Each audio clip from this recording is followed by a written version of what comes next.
Hello dear students, welcome to TWS academy. General awareness এবং জিকের নতুন একটি পর্বে সকলকে স্বাগত জানাই। গুরুত্বপূর্ণ প্রশ্ন উত্তর নিয়ে ইনফরমেটিভ একটি ক্লাস তোমাদের দিতে চলেছি। খুবই এনার্জেটিক একটা ক্লাস হতে চলেছে, তো অবশ্যই সকলে ক্লাসটি মনোযোগ সহকারে শেষ পর্যন্ত দেখবে। বলে রাখি, নতুন হয়ে থাকলে চ্যানেলে অবশ্যই চ্যানেলটিকে সাবস্ক্রাইব করতে ভুলবে না। আর টেলিগ্রাম চ্যানেল, সেখানে তোমরা যুক্ত থাকলে কিন্তু সমস্ত ভিডিও লিঙ্ক প্রতিটা ক্লাস শুরুর টাইম টু টাইম আগে পেয়ে যাবে তোমরা। এবং আমাদের সমস্ত ডব্লিউপি কেপি এবং এই সমস্ত পরীক্ষার প্রস্তুতির জন্য সেরা অনলাইন প্রতিষ্ঠান আমাদের paid batch TWS academy app, সেখানে তোমরা ভর্তি হয়ে আমাদের কাছ থেকে পড়াশোনা কন্টিনিউ করতে পারো এবং বেসিক থেকে সেখানে তোমরা কিন্তু ক্লাস পেয়ে যাবে। চলো ডিয়ার স্টুডেন্টস, প্রথম প্রশ্নে আসি। সময় নষ্ট করবো না, একদমই প্রথম প্রশ্ন স্ক্রিনে দেওয়া হচ্ছে, উত্তরটা করো। সুরাট শহরটি কোন নদীর তীরে আছে? সুরাট, এটাকে আমরা কি বলি? সুরাটকে আমরা একটা উপনামে ডেকে থাকি। সুরাটকে বলা হয় ভারতের ভারতের ডায়মন্ড সিটি,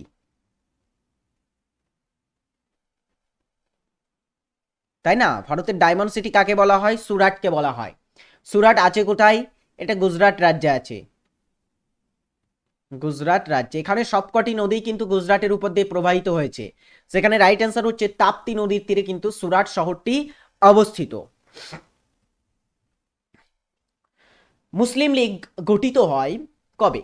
একটা রাজনৈতিক দল ছিল মুসলিম লীগ, স্বাধীনতা আগে ভারতে এটার অস্তিত্ব ছিল, এবং এই মুসলিম লীগ গঠিত হয়েছিল কবে?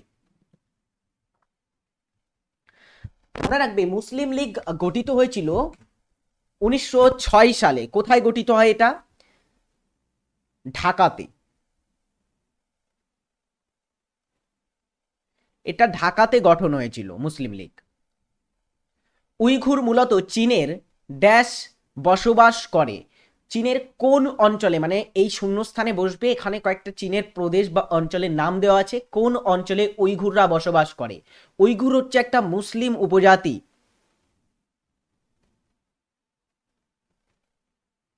এটা একটা মুসলিম জাতি, উইঘুর।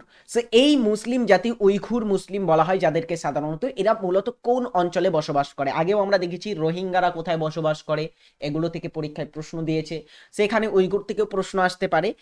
এরা বসবাস করে চীনের সিনচিয়ান প্রদেশে। সিনচিয়ান প্রদেশে বসবাস করে থাকে উইঘুররা। নিম্নের কোনটির উপর অ্যাসিড বৃষ্টির প্রভাব পড়ে? অ্যাসিড বৃষ্টি, এটা সাধারণত নাইট্রোজেন ডাইঅক্সাইড,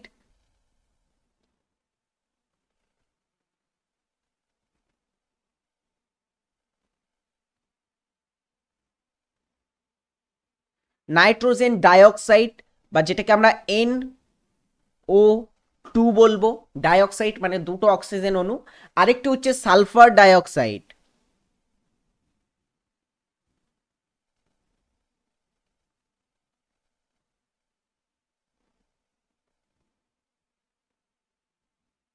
এই ক্ষতিকারক দুটি গ্যাসের কারণে কিন্তু এই অ্যাসিড বৃষ্টিটা হয়ে থাকে। অ্যাসিড বৃষ্টির জন্য দায়ী দুটো গ্যাস যদি নাম বলা হয়, মনে রাখবে নাইট্রোজেন ডাইঅক্সাইড এবং সালফার ডাইঅক্সাইড কিন্তু অ্যাসিড বৃষ্টির সবচেয়ে দায়ী গ্যাস। সো এখানে এই অ্যাসিড বৃষ্টির কারণে বা অ্যাসিড বৃষ্টির ফলে কিসের ক্ষতি হয় বা কিসের উপর এটার প্রভাব পড়ে? মার্বেল স্থাপত্য, অবভিয়াসলি মার্বেল স্থাপত্যের উপরে প্রভাব পড়ে, কারণ এখানে গিয়ে এটা বিক্রিয়া করে। এছাড়া ঐতিহাসিক স্থাপত্য একই ব্যাপার, ঐতিহাসিক স্থাপত্যের উপরেও বা বিভিন্ন যে স্থাপত্যগুলো হয়ে থাকে সেখানে কিন্তু এটার প্রভাব পড়ে। জলজ প্রাণীর উপরেও অবশ্যই প্রভাব পড়ে থাকে। তো রাইট অ্যান্সার হচ্ছে উপরের সবগুলির উপরেই কিন্তু প্রভাব পড়ে এখানে অ্যাসিড বৃষ্টির কারণে। ডিফারেন্স ইঞ্জিন কে আবিষ্কার করেন?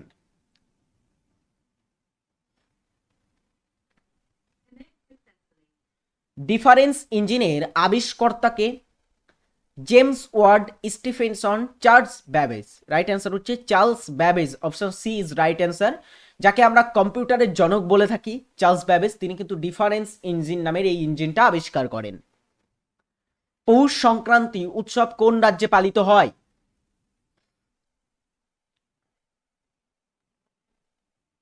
পৌষ সংক্রান্তি উৎসবটা কোন রাজ্যে পালিত হয়?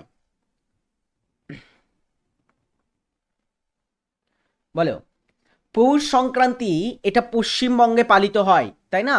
পশ্চিমবঙ্গে বাংলা ক্যালেন্ডারে আমরা যদি দেখি, বাংলা ক্যালেন্ডারে পৌষ মাসের শেষ দিনে, পৌষ মাসের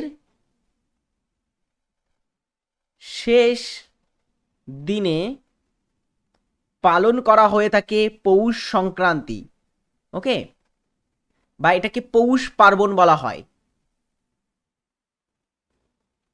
শীতকালে এটা পালিত হয়, পৌষ পার্বণ বা পৌষ সংক্রান্তি যাই বলো, পশ্চিমবঙ্গে পালিত হয়।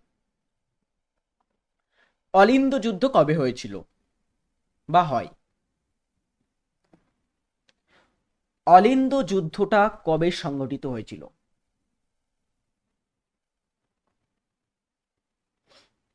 দেখো, অলিন্দ যুদ্ধটা কাদের কাদের মধ্যে হয়েছিল? অলিন্দ যুদ্ধটা তিনজন ব্যক্তির নাম আমরা পড়ব। একজন হচ্ছে বিনয় ঘোষ, সরি বিনয় বসু হবে, বিনয় বসু, বাদল বাদল গুপ্ত ও দীনেশ গুপ্ত। দীনেশ গুপ্ত, এই তিনজনের নাম কেন বিখ্যাত? এই তিনজনে এই তিনজনে ছিলেন বেঙ্গল ভলেন্টিয়ার্স, বেঙ্গল ভলেন্টিয়ার্স নামক একটা গুপ্ত গুপ্ত বিপ্লবী সমিতির সদস্য, যেটার প্রতিষ্ঠাতা তোমার নেতাজি সুভাষচন্দ্র বসু এবং মেজর সত্য দত্ত, তারাও কিন্তু ছিল। সো এই যে বেঙ্গল ভলেন্টিয়ার্স, এই বেঙ্গল ভলেন্টিয়ার্সের তিনজন সদস্য বিনয় বসু, বাদল গুপ্ত এবং দীনেশ গুপ্ত, যাদেরকে আমরা বিনয় বাদল দীনেশ বা বিবাদী বলে থাকি। এখনো যদি তোমরা কলকাতায় যে যাও, একটা স্থানের নাম দেওয়া আছে বিবাদী, হ্যাঁ, বিবাদী বাগ। এটা কোথায়? এটা রাইটার্স এর ওখানে। সো তৎকালীন সময় রাইটার্স বিল্ডিংয়ে এরা আক্রমণ করে।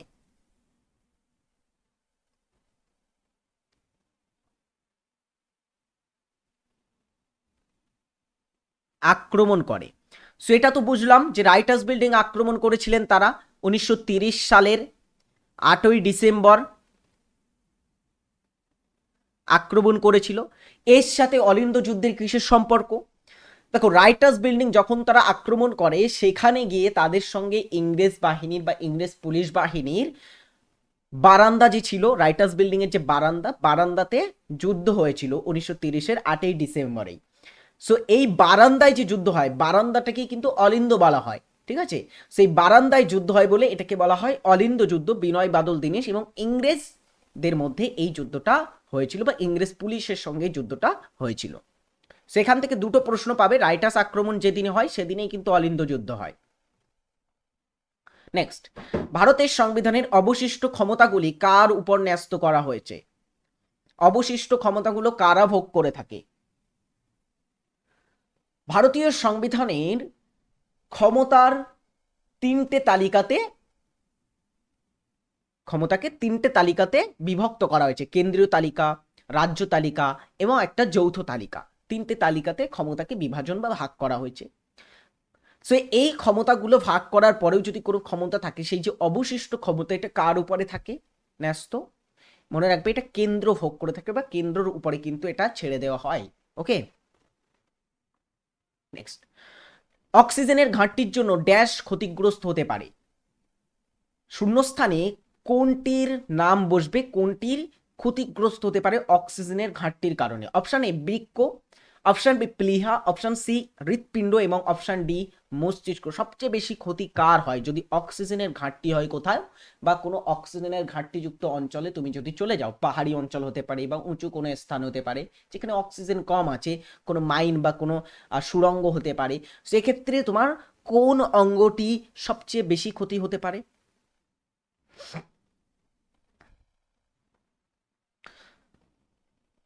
অক্সিজেনের ঘাটতি হলে মস্তিষ্কের সবচেয়ে বেশি কিন্তু ক্ষতি হয়, মস্তিষ্ক ক্ষতিগ্রস্ত হয় অক্সিজেনের ঘাটতির জন্য। ওকে, অপশন ডি মস্তিষ্ক। ভারতের কোথায় প্রথম সবুজ বিপ্লব ঘটে? সবুজ বিপ্লব, গ্রিন রেভলিউশন, এটা প্রথম কোথায় ঘটেছিল? দেখো, গ্রিন রেভলিউশন বা সবুজ বিপ্লব এটা সাধারণত গম উৎপাদনের সাথে যুক্ত।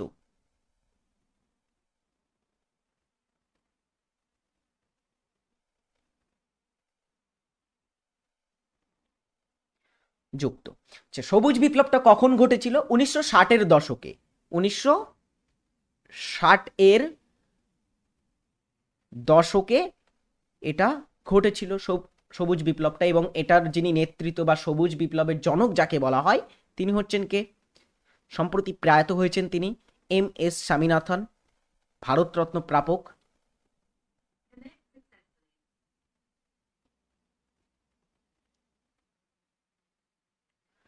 ওকে, সো এবারে দেখো এই যে গম উৎপাদনের সাথে জড়িত আমি যেটা বলছিলাম সবুজ বিপ্লব, এটা প্রথমত কোথায় ঘটেছিল? পাঞ্জাব হরিয়ানা অঞ্চল এবং উত্তরপ্রদেশেরও কিছু কিছু অঞ্চলে, কিন্তু প্রথম এটা পাঞ্জাব হরিয়ানাতে ঘটেছিল, এবং এটা এখানে লার্জ স্কেলে কিন্তু গম প্রডিউসিং হয়, এই কারণে কিন্তু এটাকে সবুজ বিপ্লব বলা হয়।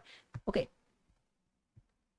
নেক্সট, ভারতে বর্তমানে, ভারতের যে সংবিধান আছে, বর্তমানে ভারতের সংবিধানে তফসিলের সংখ্যা কটি? অ্যান্সার করবে সকলে, কমেন্ট করে জানিয়ে যাবে। তার সঙ্গে তোমরা যদি ভারতের সংবিধানে আরও খুঁটিনাটি কোনো তথ্য দিতে চাও, ভারতের সংবিধানে কতগুলি ধারা আছে বা কতগুলি তোমার হচ্ছে বর্তমানে পার্ট আছে, কতগুলি তোমার হচ্ছে হ্যাঁ, এগুলো কিন্তু তোমরা কমেন্ট করে জানাতে পারো। অবশ্যই সকলে এটা কমেন্ট করে জানিয়ে যাবে। ওকে, আর যারা লাইক করোনি এখনো ক্লাসে, সকলকে বলবো একটা করে কমেন্ট করবে অবশ্যই, এবং তার সঙ্গে একটা করে লাইক করে দাও। সুলতানি যুগের শেষ শাসক কে ছিলেন? সুলতানি যুগ প্রথম শাসক কে ছিলেন সুলতানি যুগের? বলতো প্রথম শাসক কে ছিলেন?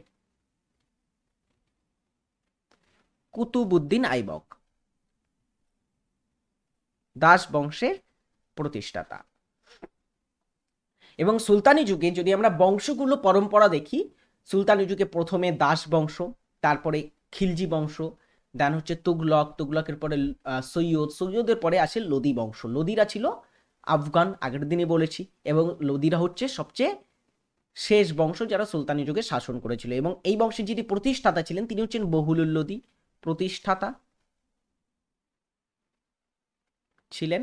আর শেষ শাসক ছিলেন ইব্রাহিম লোদি। ইব্রাহিম লোদি 1526 সালে তিনি বা এই সুলতানি যুগের শেষ হয়, এবং সুলতানি যুগের শেষ শাসক ইব্রাহিম লোদি ছিল। তার সঙ্গে বাবরের পানিপথের প্রথম যুদ্ধ হয় এবং তিনি শেষ শাসক হন।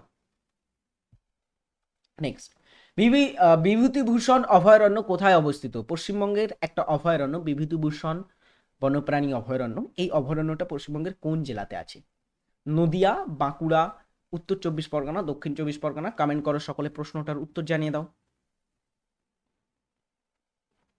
বিভূতিভূষণ অভয়ারণ্য আছে উত্তর 24 পরগনা জেলাতে। বায়ুর ঘনত্ব কমলে তার চাপ বাড়ে, কমে, একই থাকে, নাকি প্রথমে বাড়ে পরে কমে?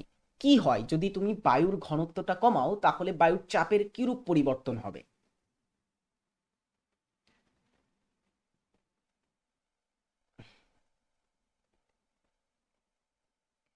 বায়ুর ঘনত্ব কমলে বায়ুর চাপ কি হয়? এটাও কিন্তু কমে যায়। কারণ আমরা যদি দেখি, এর একটা উদাহরণ দেখি, তাহলে দেখো পাহাড়ি অঞ্চলে বিশেষ করে সেখানে কিন্তু একটু উঁচু হওয়ায় সেখানে বায়ুর, যত আমরা উপরের দিকে যাব তত বায়ুর ঘনত্ব কমবে, তাই না? যত আমরা আকাশের দিকে যাব, যত উপরের দিকে উঠবো ভূপৃষ্ঠ থেকে, তত বায়ুর ঘনত্ব কমবে, এবং সেক্ষেত্রে কিন্তু বায়ুর চাপটাও কমে।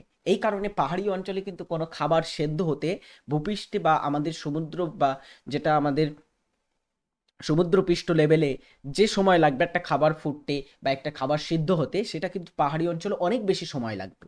এই কারণে সেখানে প্রেসার কুকারের ব্যবহার করা হয় খাদ্য ফোটাতে, তাই না? সো এখানে কিন্তু বায়ুর ঘনত্ব যদি কমে, তাহলে বায়ুর চাপও কিন্তু কমবে সমানুপাতিকভাবে।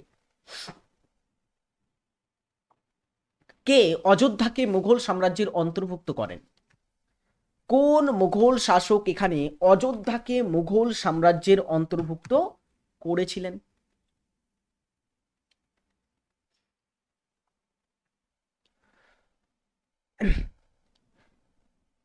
অযোধ্যা মুঘল সাম্রাজ্যের অন্তর্ভুক্ত করেন হুমায়ুন, মুঘল সম্রাট হুমায়ুন।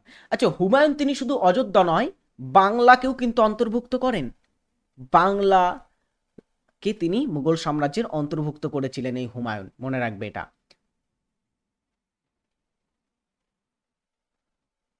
বাংলার তৎকালীন সময় নাম কি ছিল? গৌড়। বাংলাকে গৌড় বলা হতো কিন্তু, তো তিনি এটা অন্তর্ভুক্ত করেছিলেন। এছাড়া তিনি পরবর্তী সময়ে কাবুল, কান্দাহার, লাহোর এই সমস্ত কিন্তু জয়লাভ করেন হুমায়ুন। এবং তোমরা নিশ্চয়ই জানো তিনি দুটো পিরিয়ডের জন্য মানে দুইবার তিনি মুঘল সম্রাট হয়েছিলেন। একটা সময় পর্যন্ত হয়েছিলেন, পরবর্তীতে 1540-এ এসে শের শাহ তাকে ক্ষমতাচ্যুত করে দেন, তারপরে আবার তিনি কিন্তু সিংহাসন আরোহণ করেছিলেন পরবর্তী সময়ে। ভারতীয় ক্রিকেট দলের প্রথম অধিনায়ক কে ছিলেন? ভারতীয় ক্রিকেট দলের, আচ্ছা এখানে কিন্তু টেস্ট ক্রিকেটের কথা বলা হচ্ছে, প্রথমে কিন্তু টেস্ট ফরম্যাটেই ক্রিকেট খেলা হতো। হুম, টেস্ট ক্রিকেটে প্রথম ভারতের অধিনায়ক কে ছিলেন? সৈয়দ কিরমানি একজন cricketer, Kapil Dev, C K Naidu এবং কৃষ্ণমাচারী শ্রীকান্ত সকলেই কিন্তু ভারতীয় এক একজন ক্রিকেটার, নামী ক্রিকেটার, যার মধ্যে কপিল দেবের নাম তোমরা নিশ্চয়ই শুনেছো। তিনি আমাদের ভারতের হয়ে প্রথম ওডিআই ওয়ার্ল্ড কাপ জিতেছিলেন 1983-তে। এখানে দেখো অ্যান্সারটা কি হচ্ছে, প্রথম ভারতীয় ক্রিকেট দলের যিনি অধিনায়ক ছিলেন টেস্ট ক্রিকেটের তিনি হচ্ছেন C K Naidu, option C, C K Naidu. তার নামে একটা সি কে নাইডু ট্রফিও খেলা হয় বর্তমানে, এটাও ক্রিকেটের সাথে যুক্ত সি কে নাইডু ট্রফি। ওকে চলো, ডিয়ার স্টুডেন্টস, রেলওয়ে ফাউন্ডেশনের 2 ব্যাচ আবারও তোমাদের একটু বলে রাখি। এই ব্যাচে তোমরা ভর্তি হলে থিওরির সঙ্গে এমসিকিউ এবং সমস্ত কিন্তু মানে প্যাটার্ন অনুযায়ী তোমাদের প্রশ্ন উত্তর করানো হবে, প্র্যাকটিস করতে পারবে তোমরা এখানে, থিওরি ক্লিয়ার করতে পারবে, যেটা কিন্তু খুবই খুবই প্রয়োজন। মানে বেসিক যদি তোমার ক্লিয়ার থাকে তাহলে কিন্তু তুমি সমস্ত পরীক্ষার জন্য এলিজেবল, সমস্ত পরীক্ষার তোমার ভীতিটা দূর হবে। সো বেসিক ক্লিয়ার করার জন্য তোমরা অবশ্যই ফাউন্ডেশন 2 পয়েন্ট আমাদের যে রেলওয়ে ফাউন্ডেশন ব্যাচ আছে 2 ব্যাচ, এই ব্যাচে ভর্তি হয়ে যাবে। যারা ভর্তি হওনি তাহলে কিন্তু তোমার পড়াশোনাটা একদমই এখনই শুরু করে দাও, আজই ভর্তি হয়ে যাও, সময় নষ্ট করো না। এখন ওই 2-3টে ক্লাস হয়ে গেছে যেগুলো তোমরা দেখে নিতে পারবে। আর যদি পরে যুক্ত হও পরে কিন্তু চাপ বেড়ে যাবে, তোমার পরীক্ষা সামনে চলে আসবে আর তুমি চাপ বেড়ে যাবে আর পড়তে পারবে না কিন্তু। সো অবশ্যই এখনই ভর্তি হয়ে যাও। চলো পরের প্রশ্নতে আসি আমরা। দান সাগর, অদ্ভুত সাগর দুটি গ্রন্থ, এই বইগুলোর লেখককে?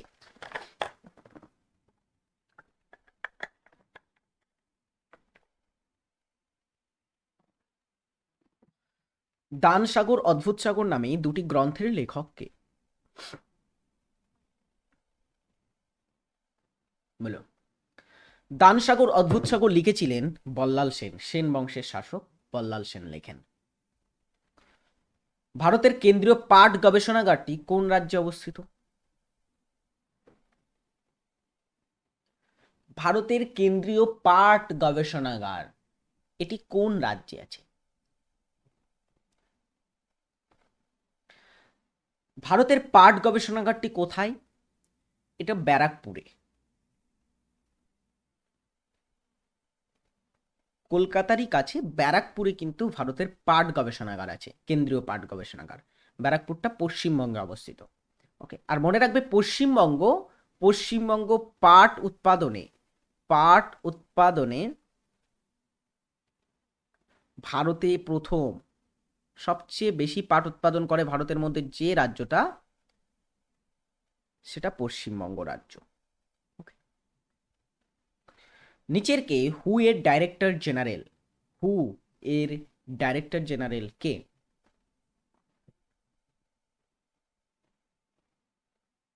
দেখো হু, হু বা ওয়ার্ল্ড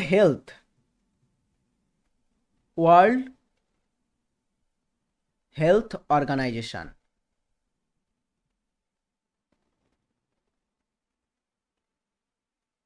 তাই না? হু এর পুরো কথা কি? বিশ্ব স্বাস্থ্য সংস্থা বা ওয়ার্ল্ড হেলথ অর্গানাইজেশন। হুটা স্থাপিত হয় কবে? এটা একটু তোমরা কমেন্ট করো, এবং এটার সদর দপ্তর কোথায়?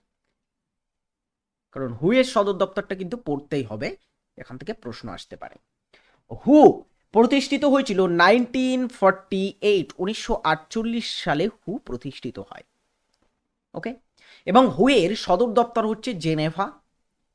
এবং জেনেভাটা কোথায়? জেনেভাটা হচ্ছে সুইজারল্যান্ড দেশে।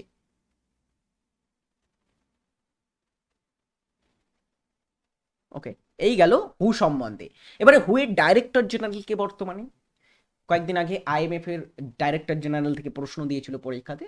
এখন হু এর ডাইরেক্টর জেনারেলটা আমরা একটু জেনে রাখবো। ইনি হচ্ছেন ট্রেডার্স আধানম, ট্রেডার্স আধানম ইনি হচ্ছেন হু এর ডাইরেক্টর জেনারেল। নেক্সট, পশ্চিমবঙ্গের রাজ্য গাছের নাম কি? পশ্চিমবঙ্গের রাজ্য গাছ কি?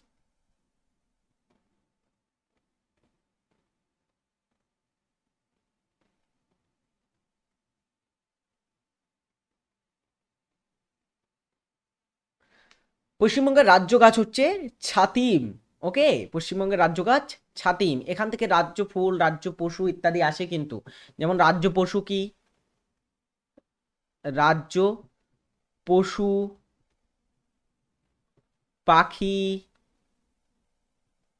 তারপরে হচ্ছে তোমার ফুল। কমেন্ট করো এগুলি।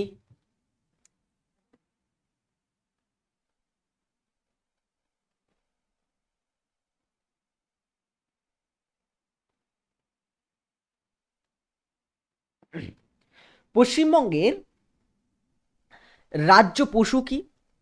মেছো বিড়াল। ওকে। পশ্চিমবঙ্গের রাজ্য পাখি কি? সাদা বুক, সাদা বুক মাছরাঙা, মাছরাঙা। আচ্ছা, পশ্চিমবঙ্গের রাজ্য ফুল কি? এটাকে নাইট ফ্লোয়িং জেসমিন বা শিউলি বলা হয়। এটা আমাদের পশ্চিমবঙ্গের রাজ্য ফুল, বা এটাকে ইংরেজিতে নাইট ফ্লোয়িং জেসমিনও বলা হয়। ওকে।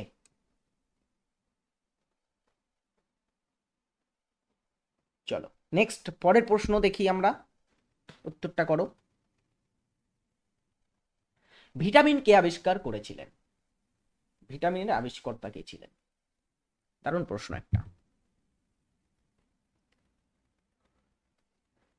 ভিটামিন আবিষ্কার করেছিলেন ক্যাসিমির ফ্রাঙ্ক।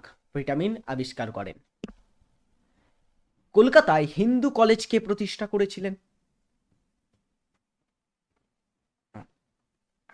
হিন্দু কলেজের প্রতিষ্ঠাতা কে ছিলেন?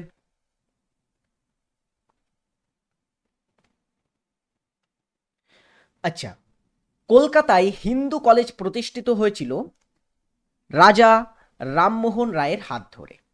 রাজা রামমোহন রায় এবং ডেভিড হেয়ারও কিন্তু এখানে গুরুত্বপূর্ণ ভূমিকা পালন করেছিল কলকাতা হিন্দু কলেজ প্রতিষ্ঠায়। সো এটা স্থাপিত হয় কবে? এটা স্থাপিত হয়েছিল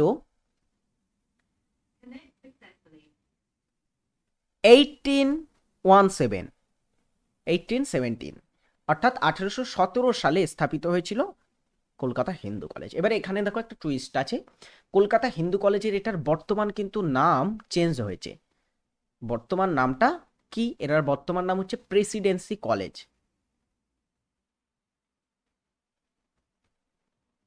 প্রেসিডেন্সি কলেজ, এটাই আগে হিন্দু কলেজ নামে পরিচিত ছিল। প্রেসিডেন্সি কলেজ কবে হয়েছিল এটা? এটা 1855 সালে এটাকে প্রেসিডেন্সি কলেজ করা হয়।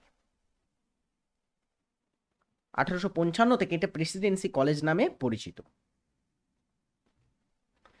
পশ্চিমবঙ্গে ত্রিস্তরীয় পঞ্চায়েত ব্যবস্থা কোন সালে চালু হয়েছিল? পঞ্চায়েত ব্যবস্থা, ত্রিস্তরীয় পঞ্চায়েত ব্যবস্থাটা পশ্চিমবঙ্গে কবে চালু হয়েছিল? ভেরি ইম্পর্টেন্ট প্রশ্ন, করো দেখি।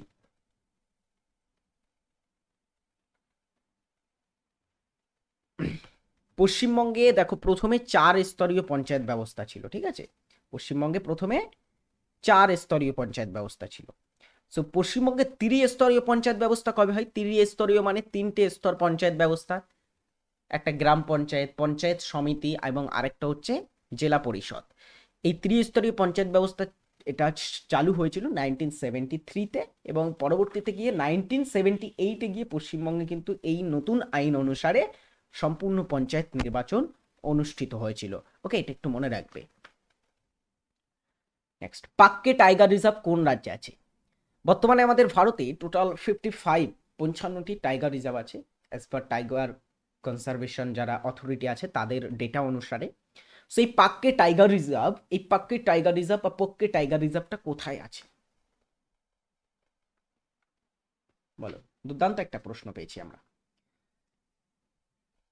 কেরালা, তামিলনাড়ু, অরুণাচল প্রদেশ, মধ্যপ্রদেশ। দারুণ প্রশ্ন না? অ্যান্সার হচ্ছে কি? এটা অরুণাচল প্রদেশ রাজ্যে আছে, একদমই আমাদের ভারতের পূর্ব দিকের একটা রাজ্য, নর্থ ইস্টের একটা রাজ্য অরুণাচল প্রদেশে।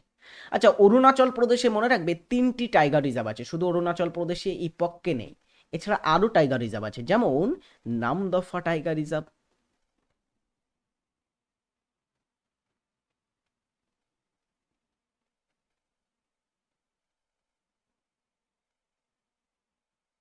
অবস্থিত এখানে। এছাড়া এখানে আরো একটা টাইগার রিজার্ভ আছে, এটার নাম একটু তোমরা জেনে রাখো। এটা হচ্ছে আরেকটি টাইগার রিজার্ভ আছে এখানে তোমার অরুণাচল প্রদেশে। আহ, নামটা আমাকে একটু মনে করতে দাও। এটা হচ্ছে তোমার আই থিঙ্ক কামলাং, এটা একটু তোমরা মিলিয়ে নিও তো। Kamlang tiger reserve.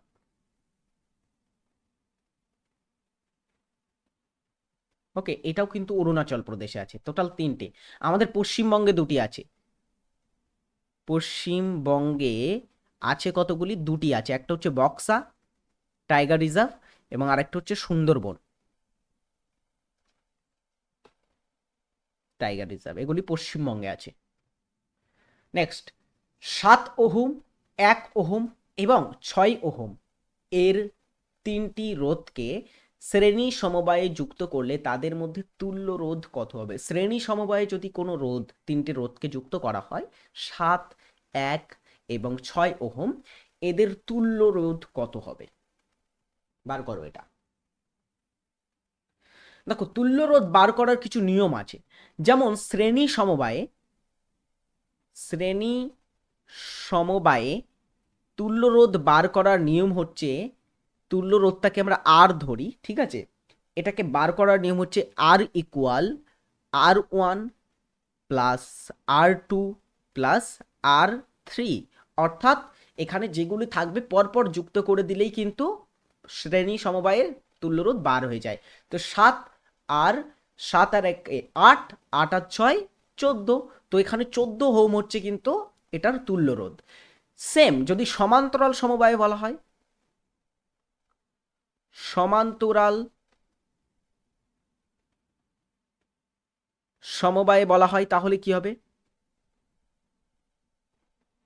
কিভাবে বার করবে তোমরা? সমান্তরাল সমবায়ে বার করার রোধ হচ্ছে, তুল্য রোধ বার করার নিয়ম হচ্ছে 1/r equal 1/r1, 1 plus 1/r2। ও শিট,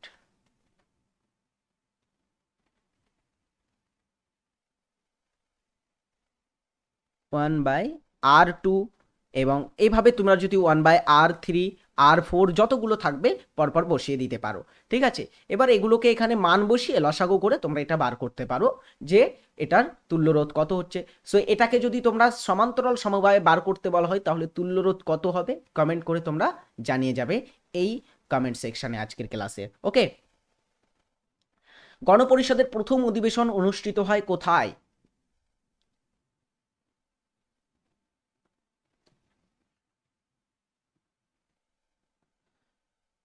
গণপরিষদের প্রথম অধিবেশনটা কোথায় হয়েছিল? দিল্লিতে হয়েছিল। কবে হয়? এটা হয়েছিল 1946, 1946-এর 9ই ডিসেম্বর অনুষ্ঠিত হয়। ভারতীয় মুদ্রার রুপি প্রতীকটি কে ডিজাইন করেছিলেন? ভারতীয় যে মুদ্রাটা আছে তার যে প্রতীক, রুপি প্রতীক, রুপি প্রতীক কেমন হয়? এরকম দেখতে হয় না ভারতের রুপি প্রতীকটা? এই রুপি প্রতীক বা এই রুপি প্রতীকটা কে তৈরি করেছিলেন বা ডিজাইনটা কে করেছিলেন এই প্রতীকটা?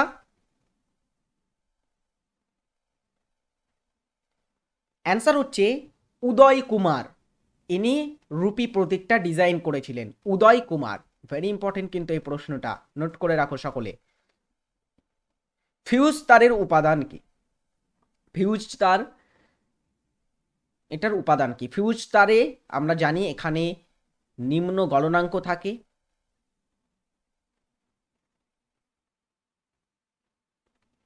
ও উচ্চ রোধ থাকে ফিউজ তারে। সো এই ফিউজ তারের উপাদান কি কি? ফিউজ তার একটা সংকর ধাতু। এখানে সীসা এবং টিনের ব্যবহার করা হয় ফিউজ তার তৈরিতে বিশেষ করে। ভারতীয় জাতীয় কংগ্রেসের প্রথম মহিলা সভাপতি কে ছিলেন? প্রথম মহিলা সভাপতি বলা হয়েছে।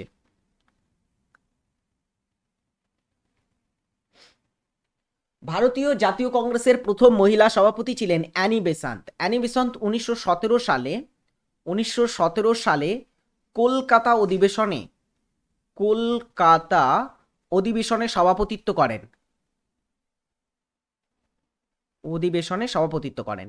আচ্ছা, ইনি ছিলেন কিন্তু প্রথম জাতীয় কংগ্রেসের মহিলা সভাপতি, কিন্তু ইনি ভারতীয় ছিলেন না। সেখান থেকে আরো একটা প্রশ্ন হয় যে জাতীয় কংগ্রেসের প্রথম ভারতীয় মহিলা সভাপতি কে ছিলেন? এখানে ভারত কথাটা অ্যাড হবে, তখন কিন্তু অ্যান্সার হবে সরোজিনী নাইডু, যিনি 1925 সালে কানপুরে সভাপতিত্ব করেন। কানপুর অধিবেশনটা জাতীয় কংগ্রেসের ফেমাস একটা অধিবেশন, এখানে প্রথম ভারতীয় মহিলা হিসেবে সভাপতিত্ব করেছিলেন সরোজিনী নাইডু। রাশিয়ার মুদ্রার নাম কি?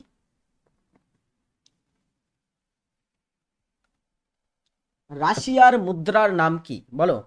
রাশিয়ার রাজধানী তোমরা নিশ্চয়ই জানো, মস্কো। রাজধানী হচ্ছে মস্কো রাশিয়ার। আর রাশিয়ার মুদ্রার নাম হচ্ছে Rubel. Last question, Harry Potter সিরিজের লেখককে? প্রচুর বার পরীক্ষাতে এসেছে প্রশ্নটা, হ্যারি পটার সিরিজ, এই সিরিজটা কে লিখেছিলেন?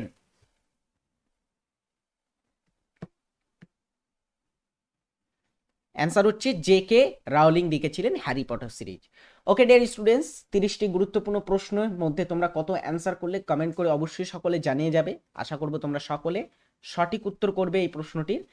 আর সরি, আমরা যে হোমওয়ার্কটা দিয়েছি সেটার উত্তর করে যাবে। এবং প্রতিদিনের ক্লাস যারা দেখছো, আর কয়েকটা ক্লাস তোমাদের দেবো আমি, তারপরে আমরা ক্লার্কশিপের স্পেশাল ক্লাস শুরু করব।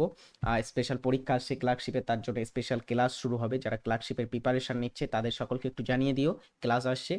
আর আমাদের এখান থেকে তোমরা পড়ে কতটা হেল্পফুল হচ্ছে তোমাদের ক্লাসগুলো অবশ্যই কিন্তু কমেন্ট করে জানাবে। ভালো থাকবে সকলে, আমি ক্লাসটি শেষ করছি, টাটা বাই।